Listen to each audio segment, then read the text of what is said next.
ba magiging awkward kapag umamin ako sa Hindi ba pwede grab the opportunity? Umamin sa kanya. Ganun. Takot kasi akong ma-reject and takot rin ako masira ang friendship namin. Hindi ko rin alam kung paano sisimula. Gusto ko nga amin ako. Paano? Alam ko na. Una, tatawagin mo siya. Tapos, ayayin mo siya pupunta sa favorite spot mo. Tapos, ayan, umamin ka. Sa tingin mo ba, magagawa ko? Oo naman, syempre. Malakas ka naman, di ba? Sure ka? Oo, ikaw pa naman. Oh, thank you, man. Hello Chans! Kamusta kayo mga kapatid? Asa sa mabuhay talaga niyo? Away from our untoward incident. So, tayo ngayon para bilhin naman kayo ng isang video presentation. But this time, this video speaks about friendship and real love. Paano ba sasabihin sa iyong minamahal ang yung nararamdaman? Diba? Lalo kayo magkaibigan. Kasi nahihirapan kang sabihin nito dahil siyempre alam mo na baka ma-awkward sa sayo, hindi sa maniwala.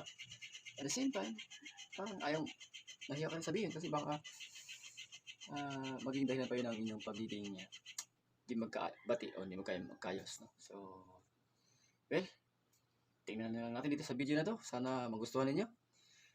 But before that, please don't forget to subscribe and hit that notification bell for you to be updated for my next video.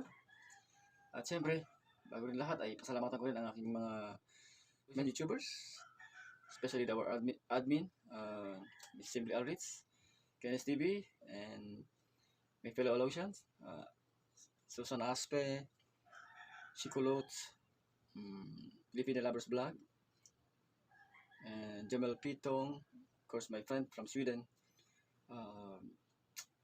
Marlon Chavez, sino pa? Okay guys, so lahat ng mga nasa Alotian YouTubers, no? So thank you guys dahil sa inyo ay tayo na monetize na the other day. So clap tayo dyan. Okay, so now let's proceed to our video presentation. Ready? Let's go. Uy, teka. Ano? Kamusta?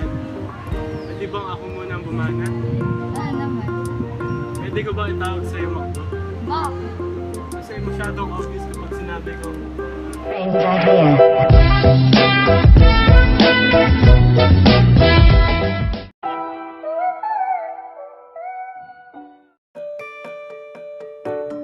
Kamusta game mo? Okay lang, nanalo ako. First place ako sa game. Uy, congrats. Palibre naman. Sige. Uy, dito po National Best Friends Day. May plano ka ba? Umamin kayo. Sis, di ko alam. Ay, bakit? Kasi alam mo yun, 4 years na kaming mag-best friends. And hindi ba magiging awkward kapag umamin ako sa Hindi ba pwede grab the opportunity? Umamin sa kanya. Ganun.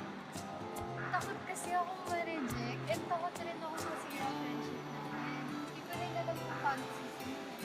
At least yun, take the chance, di ba? At least alam niya, meron ka feeling ka kasi. Gusto ko nga amin ako. Paano? Alam ko na. Una, tatawagin mo siya. Tapos, ayayin mo siya pupunta sa favorite spot mo. Tapos, ayan, umamin ka. Sa tingin mo ba, magagawa ko? Oo naman, syempre. Malakas ka naman, di ba? Sure ka? Oo, ikaw pa naman. Oh, thank you, man. Uy, thank you sa pagsama. Happy National Best Friends Day. Sure, apat na taon tayo magkasama eh. Biruin mo. Biruin mo nga naman. Anyway, sasabihin ako. May crush ako. And matagal ko na talaga siya gusto. And aamin na ako. So may prepare ako na para sa kanya. So kunwari, ito yung crush ko. Okay. Sige, lang. Oo, kunwari lang talaga. Baka ma-fall ka eh. Joke lang. Okay. Ready ka na? Sige, ano yun? Oo, ka ba? Oo. Gusto mo ng coke? Ew, ayoko ng coke. Ba? Gusto ko ikaw lang gusto. Ano, okay ba? Okay ba? Okay yun. We, parang Oo. corny eh. Di naman, di naman. cornyan ka. Since National Best Friends Day ngayon, may ibibigay ako sa'yo. Pero, bago ko ibigay, isasabihin mo na. Ano yun? Alam mo ba na may nagkakagusto sa'yo? Talaga? Sino? Si Eddie. Eddie? Hindi ko kilala eh. Si Eddie. Ba't di mo kilala?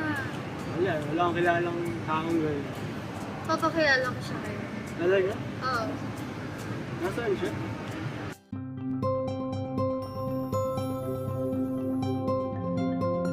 Oh? Seryoso? Akala ko na siya na best friends din yan, pero bakit parang April Fools? Talaga? Oh. Uy, teka! Ano? Gano'n sad. Pwede bang ako muna ang bumana? Naman. Pwede ko ba itawag sa'yo Makdo? Bakit? Kasi masyadong obvious kapag sinabi ko, love ko to.